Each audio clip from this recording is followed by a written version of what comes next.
I'm on my way to a blogger event. Ryonet Printing invited local bloggers to check out their printing processes and try out screen printing and fun things like that. So I'm on my way up to Vancouver, and TJ was supposed to go with me, but poor guy, he got a cold, so it's just me.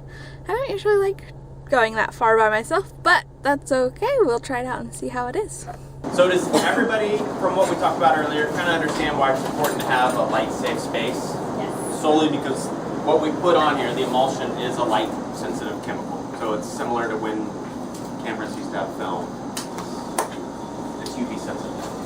That you don't have to have something that's grandiose. It can be as small as like a closet or something like that, or just a bathroom, kind of like what Ryan was saying.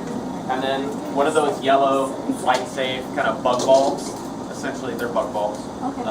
Those are UV safe. They don't put off UV, so they won't expose your emulsion. It's not like a photographic process. So Adrian did photography before, did in high school. Like, light hits it and it's done. Yep. Emulsion is not that light sensitive. So I remember people like training people on this, and they would like sneak in their room, like really fast in front of the door. You know, you can open the door, you can have light come in for a couple minutes. It's not going to kill it. So the main thing is long-term exposure. Quickly show you guys how to actually coat a screen. So the emulsion that comes in the kit is actually a two-part emulsion. It has a little container with powder, mix it with water, there's instructions right on it, and you mix it up very well. You actually mix it into the container of emulsion. And once you do that, you let it hang out, I believe, I don't know what the directions are on that guy, but I think it's about 2 hours, roughly. I'm really impatient, so I usually wait about like 15 minutes. And then, yeah, once it's mixed, it's got about 2.5 to 3 months. Okay, so this is the emulsion. This is going to allow us to create a stencil on the screen. And, you know, especially for people who are getting rolling, and myself, I quite often make a mess with this process. This is a messy part of the process. So don't do it like in your living room, okay? Somewhere like that. I would probably, you know, if you're worried about it, put down some cardboard or something like that and try to preserve that space. It will stain a little. If you make a mess, clean it up right away. Right away. And it'll be fine. I have emulsion on these pants, and so I'm always like, dang you, emulsion. So there's two sides to a scoop coater. One is a little thicker, and one's a little sharper. One deposits less, one deposits more. And kind of the short summary of it is I almost always use this thinner one, especially for what comes with the kit, which is water-based. I want a nice, soft, thin deposit of ink. And when you put less emulsion, it directly correlates to that and makes a thinner stencil. Okay? When you coat a screen, you're going to start on the outside of the screen. So the side that actually touches the t-shirt or the substrate, whatever you're going to print on, paper. So I put the edge of the scoop coater up against the mesh. Nice solid pressure. All the way up. I stop, let it fall back in, and I shear it up. And if it... Okay, same thing on this side. Nice, consistent pressure all the way up. To put it on as even as possible. That's really the goal. Lift it up and not see any tiger stripes or ripples or anything like that. That's your goal. To give you guys just kind of reference point, when I started, I used a plastic putty knife. So our screens were horrible. I mean, they were like, it's not too hard to get it to work. And you can see through the film positive too. It wasn't dark at all. So the stuff that we give you guys in the kit is way better than what I learned on. Yeah. Way better. So, and then the emulsion's still good. Okay, so no need to throw it out or anything. You're just going to put it back in the container that you took it out of. Our problem is that some of us are closeted OCD perfectionists, right? Okay, so let's get that on the table right now. Screen printing's not perfect every time. So every shirt's different, you know. I was telling our CFO Andrew this yesterday. It's like, I'm a perfectionist, that's why I can't screen print very well. I'm like, yeah, you can't load every shirt perfectly the same. But that's what makes it cool. Every shirt's a little tiny different, every print's a little tiny different. And for what you're doing, that's actually the fun part about it, is making everything look like unique. in the Northwest here, it's pretty humid. It's really dehumid, a dry environment. Like we have dehumidifiers in here, it'll dry a screen in about 30 minutes. But in your normal environment, you put it in front of a fan to make it happen faster, probably 4 or 5 hours. And the way you tell is this emulsion should feel like plastic. It shouldn't be sticky. If it feels sticky, that means it's not dry. So you can put your lips up to it, and you kind of or your finger. I don't know why I always do that. Your finger, and if it sticks to it with a little bit of water or saliva on it, then it's not dry all the way. It still works if it's not dry all the way. It just doesn't work as well. So exposure requires UV light. I mean, this can be anything from the sun to 500 watt halogen work light. We recommend not the sun because it's broken here. Well, I was going there. For like DIY and stuff like that, what you're going to see over there is this kind of funky looking light, and that is an unfiltered UV light coming off of that bulb. Okay. So that's what you get in your kit. It plugs in to any house lamp or anything else, anything. 12 inches, 12 to 14 inches above the frame, about 12-minute exposure is where you're at to do that. We'll talk about laying out the film here in a second, but once again, that's done in a light-safe environment. So once it's dry, you can put it in a black trash bag, save it for about a month. Put it in a closet. While it's drying, it's got to be in a dark environment with a fan on it, so that would be like in the bathroom or something.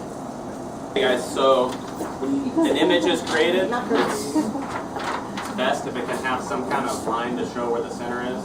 And not everybody's creating images in an art program. Some people are drawing it on and things like this, right? But if you can, try to apply center lines to it. Okay. I have my screen here. Okay. Substrate side up.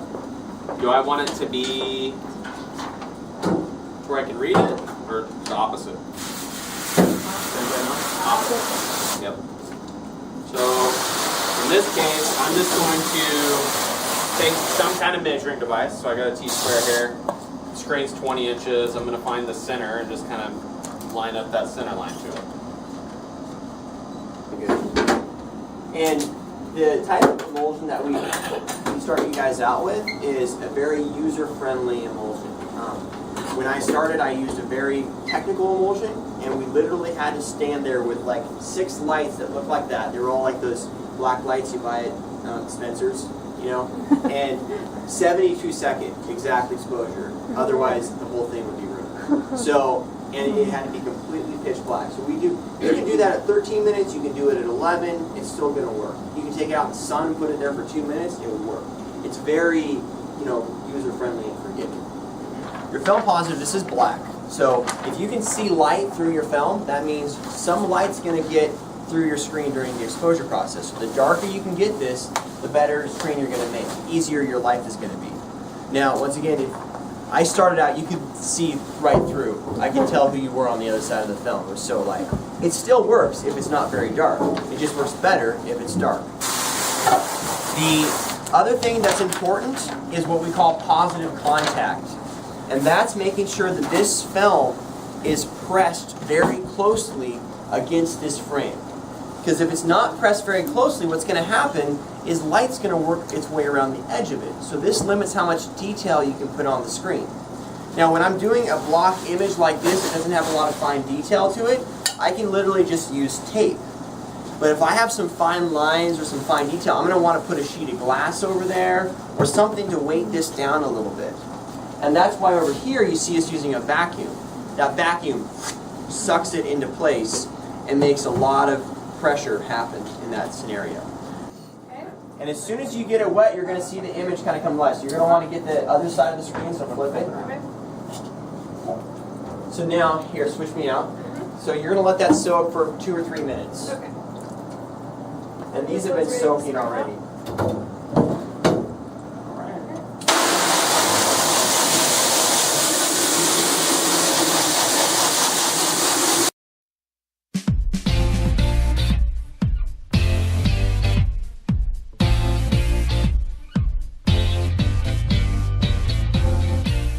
If I didn't put tape, would ink go through right here?